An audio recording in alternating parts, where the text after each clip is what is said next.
The frigid waters of the Colorado River tore at Theodora Blackett's skin as she clawed her way to the muddy shoreline, her sodden dress weighing her down like an anchor, determined to drag her back to the depths.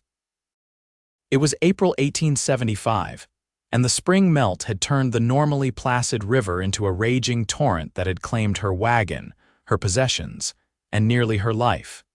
Teeth chattering uncontrollably, Thea to those who knew her collapsed onto the riverbank. The stagecoach that had refused to wait for her in the small mining town of Silver Creek was long gone, along with the treacherous driver who had pocketed her money with a promise he'd broken before she'd even returned from fetching her trunk. With darkness falling and temperatures dropping in the high country of Colorado territory, she knew that surviving the river might prove the lesser of her troubles. "I should never have come west," she whispered, her voice barely audible above the rushing water. At 22, she had left behind everything familiar in Boston to accept a position as a schoolteacher in the growing settlement of Pinecrest. Now, soaked to the bone with night approaching, that decision seemed like madness. The sound of hoofbeats cut through her despair. Thea's head snapped up, hope and fear battling within her chest. In these parts, a stranger could mean salvation or something far worse. The rider appeared through the gathering dusk, his broad-shouldered silhouette backlit by the dying sunset. He reined his chestnut stallion to a halt several yards away, studying her with obvious surprise. "Madam," the deep voice carried across the distance between them. "Are you hurt?" Thea tried to stand but found her limbs unresponsive, her body betraying her as violent shivers racked her frame. I fell in," she managed through chattering teeth. "The river." The man dismounted in one fluid motion, his spurs jingling as his boots hit the ground. As he approached, Thea could see him more clearly, tall and lean, with a weathered face that spoke of years under the western sun. He wore a worn leather vest over a faded blue shirt, trailed dusty denims, and a wide-brimmed hat that shadowed his eyes. "Lucas Forrester," he said, crouching before her. His face was serious, assessing her condition with a glance. "Folks call me Luke." "Theodora Blackett," she replied through trembling lips. "Thea." Without another word, he shrugged off the woolen blanket that had been tied behind his saddle and wrapped it around her shoulders, his movements efficient but gentle. The warmth of it, still holding his body heat, was immediate and overwhelming. Thea clutched it tightly around herself, tears threatening as the simple comfort washed over her. "You're a long way from anywhere, Miss Blackett," Luke observed, his voice neutral as he built a quick assessment of the situation. "And the night's no time to be out here, especially not wet as you are." "The stagecoach," Thea explained, the words tumbling out between chatters. "It left without me. I thought I could ford the river at the shallow point, but the current—" She shook her head, unable to continue as another violent shiver overtook her. Luke's expression darkened. "Hendricks, that driver's got a reputation." He glanced at the sky where the first stars were beginning to appear. "We need to get you warm and dry. My cabin's about 3 miles from here. Can you ride?" Thea nodded, though she wasn't entirely sure. The alternative was freezing to death beside the river that had nearly claimed her once already. Luke helped her to her feet, his strong hands steady under her elbows. When her legs buckled, he didn't hesitate. He swept her into his arms as though she weighed nothing at all, carrying her to his horse. "I'll ride behind you," he explained, setting her carefully in the saddle before mounting up himself. His arms encircled her as he reached for the reins, creating a protective cage that kept her upright when she would have slumped forward. "Lean back if you need to. I won't let you fall." The journey to Luke's cabin passed in a blur for Thea. She was vaguely aware of the horse's steady gait beneath them, the solid warmth of the man behind her, and the way the blanket remained tucked securely around her despite the movement.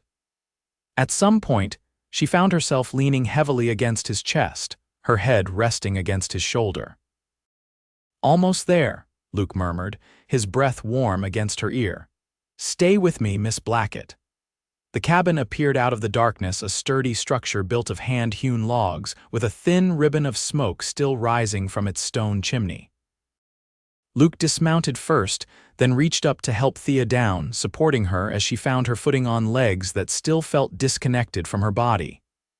"Let's get you inside," he said, guiding her toward the cabin door.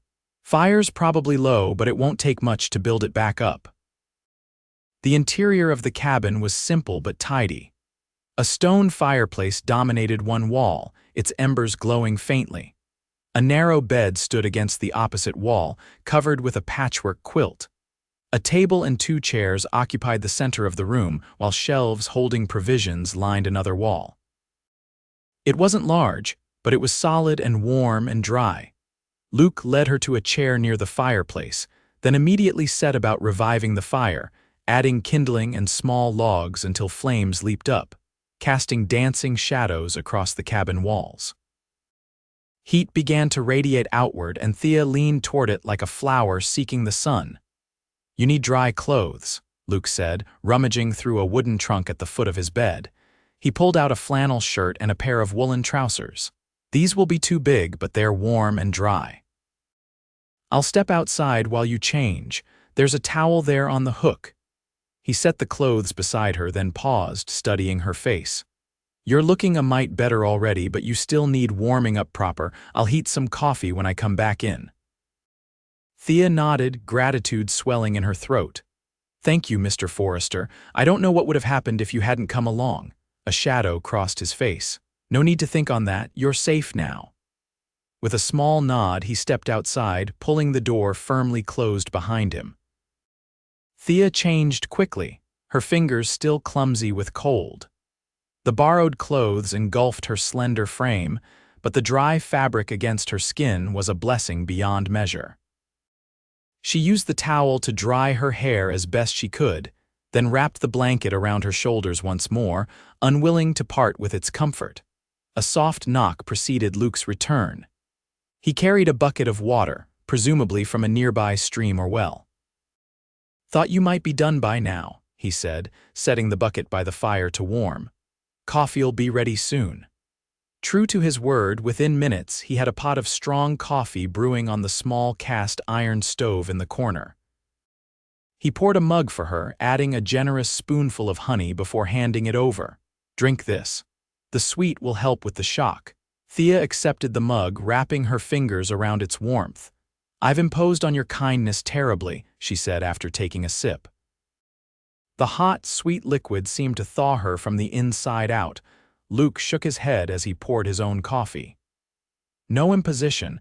Can't leave someone in need, especially not out here. The territory doesn't forgive mistakes."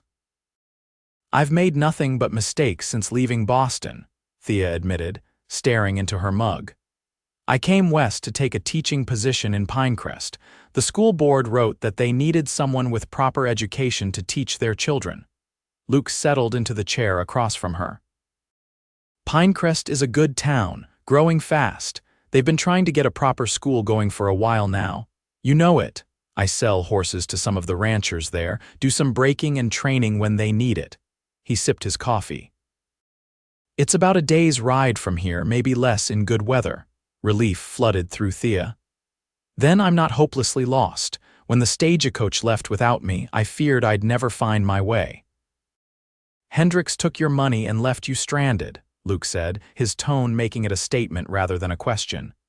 "He's done it before, usually to women traveling alone." Thea's cheeks flushed with embarrassment. "I didn't realize, I thought, being from a city." "Eastern rules don't always apply out here," Luke said, but his voice held no judgment. "You'll learn quick enough. The West changes a person." They fell into silence, the crackle of the fire and the occasional pop of burning wood the only sounds in the small cabin. Thea felt the day's events catching up with her, exhaustion pulling at her eyelids despite her efforts to stay alert. Luke noticed immediately. "You should rest," he said, standing. "Take the bed, I'll sleep by the fire." "I couldn't possibly.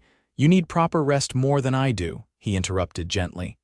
"I've slept under the stars plenty of times. A blanket by the fire is luxury compared to some places I've bedded down." Too tired to argue further, Thea nodded her gratitude. She settled onto the narrow bed, pulling the quilt up to her chin. The scent of pine and something indefinably masculine surrounded her Luke's scent, she realized. It was oddly comforting. "Mr. Forrester," she murmured, already half asleep. "Thank you." "Sleep well, Miss Blackett," came the quiet reply. When Thea woke the next morning, sunlight was streaming through the cabin's small window. For a moment, confusion gripped her until the events of the previous day came flooding back. She sat up quickly, looking around the cabin. Luke stood at the stove, his back to her as he tended to something in a cast iron pan. He'd already been out, judging by the fresh firewood stacked by the hearth and the bucket of clean water on the table. "Good morning," she said, her voice still rough with sleep. He turned, a half-smile touching his lips. "Morning, was beginning to wonder if you'd sleep the day away." There was no reproach in his tone, only gentle teasing. "How are you feeling?" Thea took stock of herself. "Better, much better, thanks to your kindness." "Hungry?" He nodded toward the pan. "Nothing fancy, just bacon and some pan bread. It smells wonderful." Thea realized she hadn't eaten since early the previous day. She swung her legs over the side of the bed, conscious of her borrowed attire and tangled hair. "I must look a fright." "You look like someone who survived a river that's claimed tougher folks than most," Luke replied simply. "There's water there if you want to wash up. Food'll be ready in a few minutes." Thea gratefully used the water to clean her face and hands, then tried to bring some order to her hair, plaiting it into a simple braid without the aid of a mirror. When she joined Luke at the table, he slid a plate toward her without comment. The food was simple but delicious, thick slices of bacon and hearty bread that Luke had clearly made himself. They ate in companionable silence for a few minutes before Thea spoke. "What will happen to my trunk? All my possessions were in that wagon." Luke considered this as he chewed. "River might have carried it downstream a ways, could be caught up on a sandbar or in some shallows. I'll ride out after breakfast, see if I can spot anything." "You've already done so much, it's no trouble," he cut in. "Besides, a new schoolteacher needs her books, I reckon." After breakfast, true to his word, Luke rode out along the river. Thea insisted on accompanying him, wearing her own dress which had dried overnight, though it was wrinkled and stained from its immersion in the muddy river. They rode double again, Thea seated behind Luke this time, her hands lightly resting at his waist. The day was clear and bright, the spring sun warming the air as they followed the river's course downstream.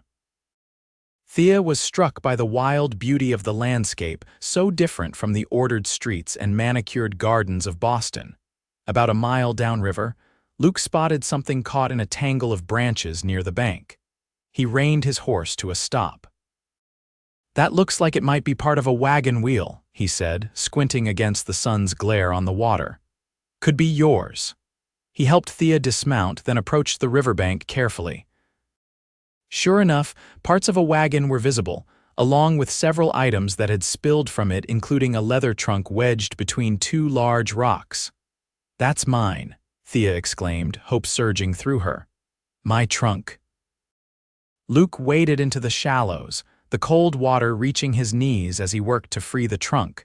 It took considerable effort, but he eventually managed to drag it to shore, where Thea fell upon it with relief. "It's soaked through," Luke warned as she struggled with the latch.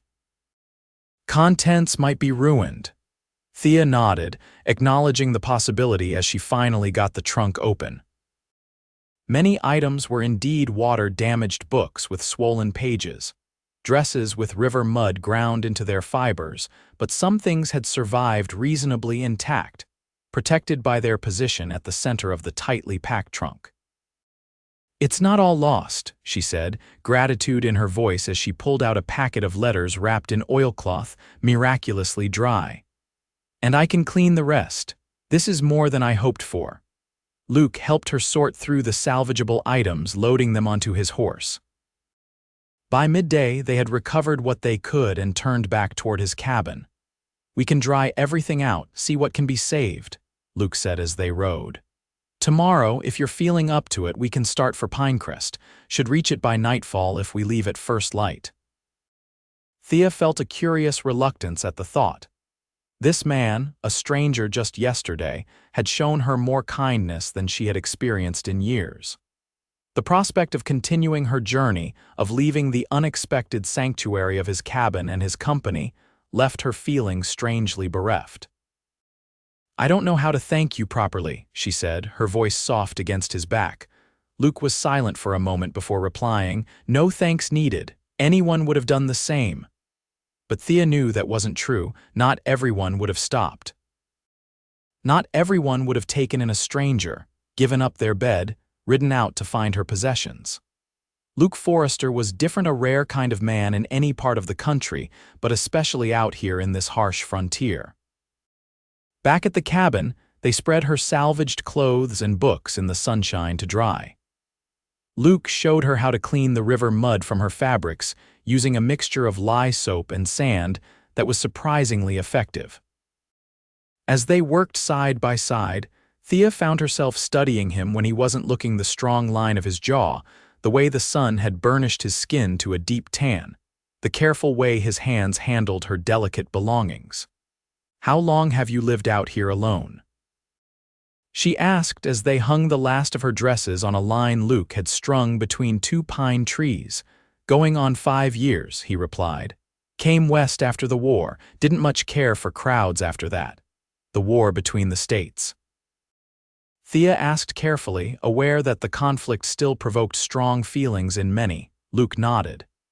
"Union cavalry. Spent 3 years in the saddle fighting.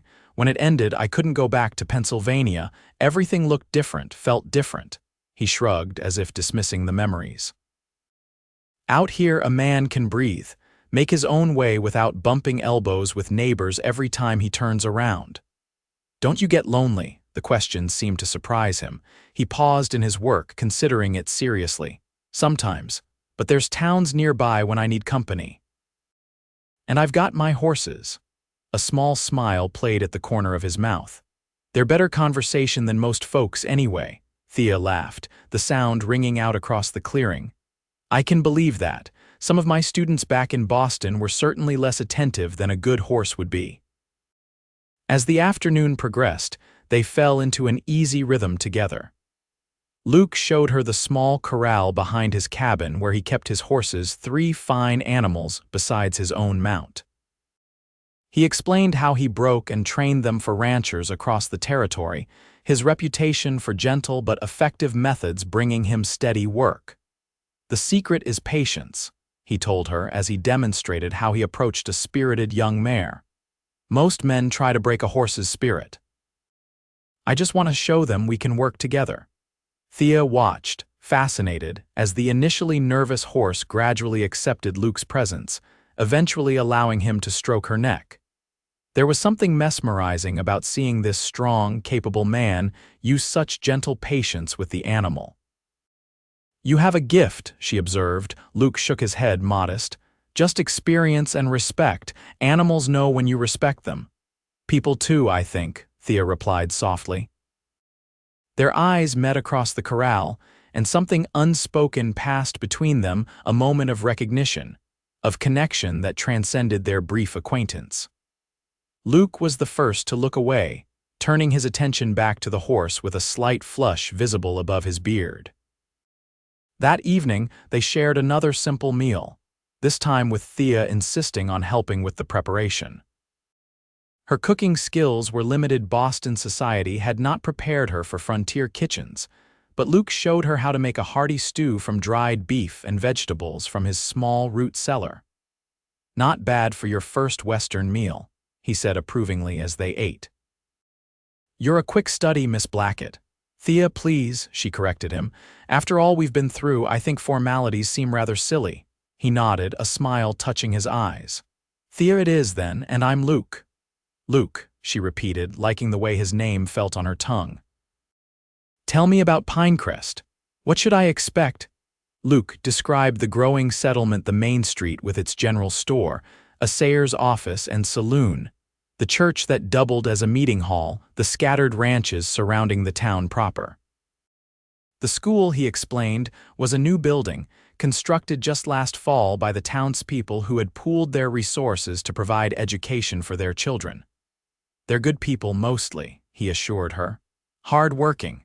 They want better for their children than they had. That's why they sent all the way to Boston for a proper teacher. And now they're getting a half-drowned, river-mudded specimen instead of the prim schoolmarm they were expecting, Thea said with a rueful laugh. I'd say they're getting exactly what they need, Luke countered seriously. Someone with enough grit to survive a river and enough determination to keep going. Those qualities count for more out here than how neat your handwriting is. His faith in her abilities warmed Thea more than the fire blazing in the hearth. For the first time since the stagecoach had left her behind, she felt a renewed sense of purpose, of confidence in her decision to come west. As the evening wore on, they talked about their lives before meeting. Thea told him about growing up in Boston, the daughter of a professor who had encouraged her love of learning and supported her decision to teach. She spoke of her mother's death when she was 16 and her father's passing the previous year, which had left her alone in the world. I could have stayed, found a position at one of the girls' schools, she explained. But something in me wanted more, something different, Luke nodded, understanding in his eyes. The West gets in your blood that way, calls to people who are looking for something they can't quite name. In turn, he told her about his childhood in rural Pennsylvania, his time in the cavalry during the war, and his journey west afterward. He spoke sparingly about the fighting, but Thea could sense the shadows those memories still cast over him. I came out here thinking I'd just keep moving, he admitted. Maybe go all the way to California, but when I found this place, something told me to stay, build something here. It's beautiful, Thea said sincerely. You've created a real home. A contemplative look crossed Luke's face. Never really thought of it that way, just a place to hang my hat, but I suppose it is home now. When the time came to sleep, Luke once again insisted Thea take the bed while he made his pallet by the fire. This time, however, she was less quick to surrender. You worked hard all day, she protested. You should have your own bed. I'm perfectly capable of sleeping on the floor. Luke's expression made it clear the discussion was closed. A gentleman doesn't let a lady sleep on the floor while he takes the bed. My mother would rise from her grave and box my ears if I did such a thing. Thea smiled at the image. She raised a good son then. She tried her best, Luke agreed softly. Sleep well, Thea. We've got an early start tomorrow. Despite her physical exhaustion, sleep eluded Thea for some time. She lay in the darkness, listening to Luke's steady breathing across the room, thinking about their impending journey to Pinecrest. By this time tomorrow, she would be starting her new life, and Luke would return to his solitary existence. The thought left an unexpected ache in her chest. In just 2 days, this quiet, thoughtful man had become important to her in ways she couldn't fully articulate. His steady presence, his unassuming kindness, his quiet strength all had affected her deeply. The prospect of saying goodbye felt increasingly difficult to bear. Morning came too quickly, the first light of dawn filtering through the cabin's single window. Thea rose to find Luke already up and moving about quietly, preparing coffee and a simple breakfast of dried fruit and more of his pan bread.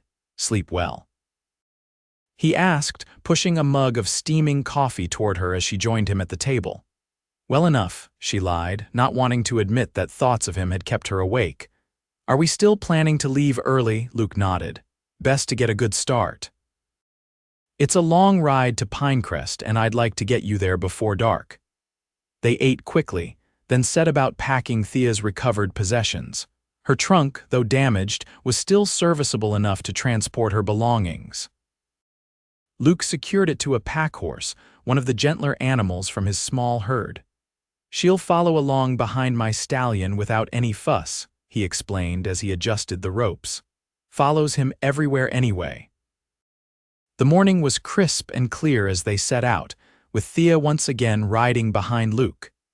The weight of her arms around his waist felt natural now, comfortable in a way that made her heart ache with the knowledge that this journey would end all too soon. They rode through stunning country forests of pine and aspen giving way to open meadows carpeted with early spring wildflowers. Luke pointed out landmarks as they traveled, naming mountains and valleys, telling stories of the land and its history. He spoke of the Ute people who had lived here for generations, of the first trappers and mountain men, of the miners and settlers who had come later.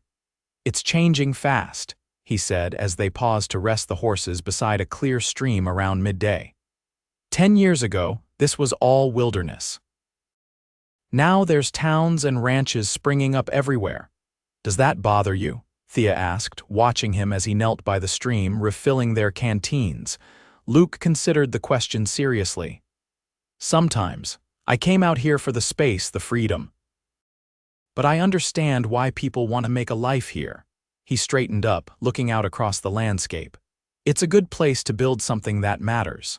"Is that what you're doing, building something that matters?" He turned to look at her, his expression unreadable. "Trying to, in my own way, though I'm not sure a man alone can build much that lasts." The words hung between them, laden with meaning that Thea felt but couldn't quite grasp. Before she could respond, Luke was securing the canteens to his saddle, signaling it was time to continue their journey. As they rode on, the terrain gradually changed, the wilderness giving way to occasional signs of settlement, a distant ranch house, a crude road cutting through the forest, smoke from chimneys visible against the horizon. By late afternoon, the outskirts of Pinecrest came into view. Thea's heart tightened at the sight. The town was larger than she had imagined, perhaps 30 or 40 buildings clustered along a main street, with houses and small farms dotting the surrounding hillsides. In the center stood a white clapboard building with a small bell tower that could only be the school. "There it is," Luke said, following her gaze. "Your new kingdom." Thea tried to summon the excitement she had felt when first accepting the position, but found it muted now, overshadowed by the knowledge that reaching the town meant parting from Luke. "It looks lovely," she said, forcing enthusiasm into her voice. "I'm sure I'll be very happy here." They rode down the main street, drawing curious glances from townspeople going about their late afternoon business. Luke guided his horse toward a 2-story building with a sign identifying it as Pinecrest Hotel and Boarding House. "Mrs. Sullivan runs this place," he explained as they dismounted. "The school board arranged for you to board here until you decide on more permanent arrangements." Before they could approach the building, the door swung open, and a stout woman with iron-gray hair pulled into a severe bun appeared on the porch. "Well, I'll be," she exclaimed, hands on her hips. "If it isn't Lucas Forrester, haven't seen you in town for months." Her sharp eyes moved to Thea. "And who might this be, Mrs. Sullivan?" Luke said with a respectful nod. "This is Miss Theodora Blackett, your new schoolteacher, had some trouble with the stagecoach and the river crossing. Found her yesterday, brought her in today." The older woman's expression softened immediately. "Miss Blackett, we've been worried sick about you. Stagecoach arrived without you yesterday, and that no account Hendricks claimed you'd changed your mind and stayed in Silver Creek."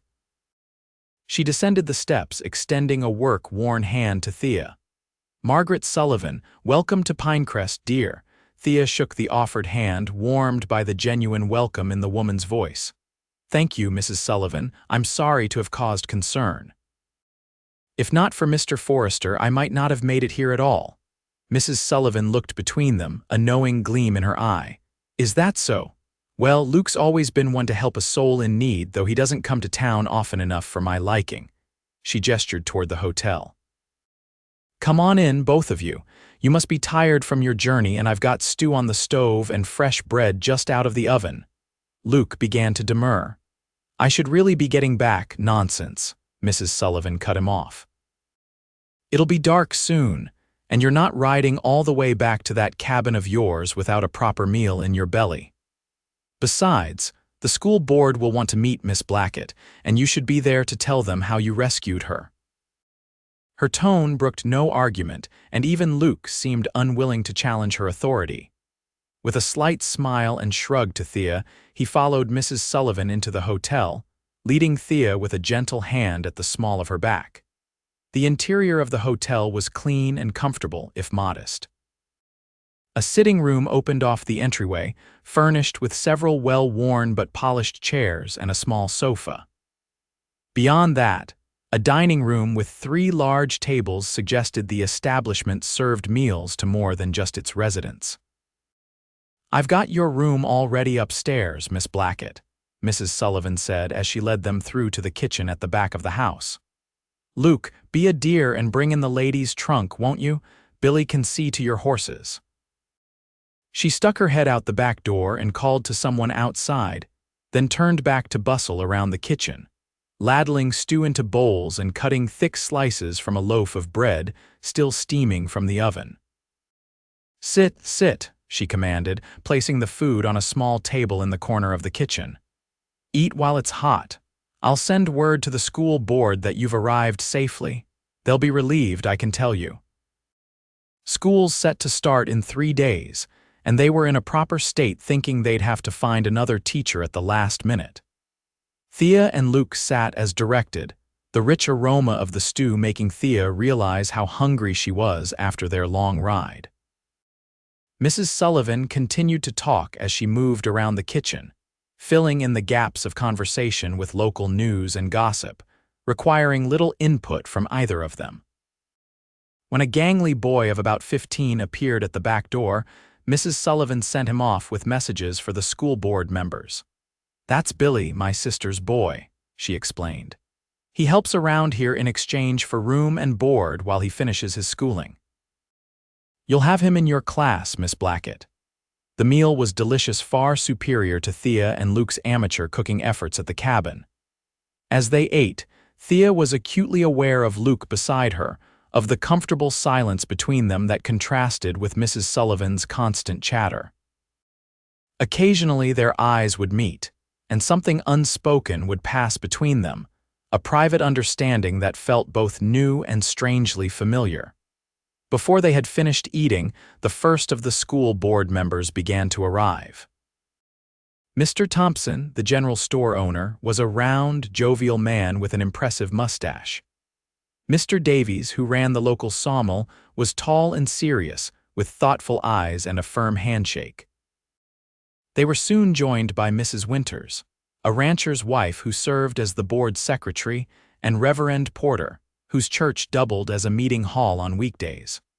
All expressed delight at Thea's safe arrival and gratitude toward Luke for bringing her to town. The story of her misadventure with the stagecoach and the river was recounted several times, with Luke downplaying his role and Thea insisting on giving him full credit for her rescue. "That Hendricks has caused his last problem in this town," Mr. Thompson declared angrily when he heard how the stagecoach driver had abandoned Thea. "I'll be writing to the stage line tomorrow. He'll not work this route again if I have anything to say about it." As the evening progressed, conversation turned to the school, the curriculum Thea would be teaching, and the 20-odd students of varying ages who would be under her care. The board members were enthusiastic about her Boston education and eager to provide whatever support she needed to make the school a success. Throughout the discussions, Luke remained mostly silent, observing rather than participating. Thea noticed how he seemed to fade into the background, content to let others take center stage.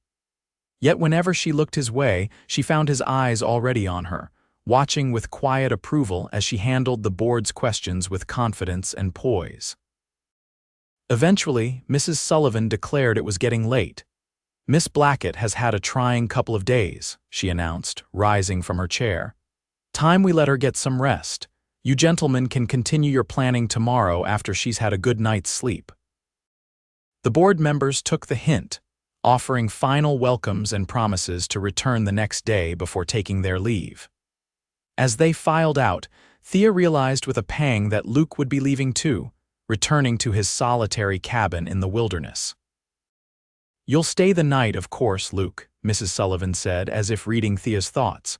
"It's far too late to start back now, and I've got an empty room upstairs." Luke hesitated, glancing at Thea. "I don't want to impose." "Nonsense," Mrs. Sullivan replied firmly. "Besides, There are things to discuss about Miss Blackett's trunk and her river-damaged possessions. Better to sort it all in the morning with a clear head. Thea felt a rush of gratitude toward the older woman for providing this reprieve, this extension of her time with Luke. "Please stay," she said softly, meeting his eyes. "I'd feel better knowing you weren't riding through the wilderness in the dark." Something in her expression must have convinced him, for Luke nodded. "All right, thank you, Mrs. Sullivan." The older woman looked between them with that same knowing gleam Thea had noticed earlier. "Well then, that's settled. Let me show you both to your rooms."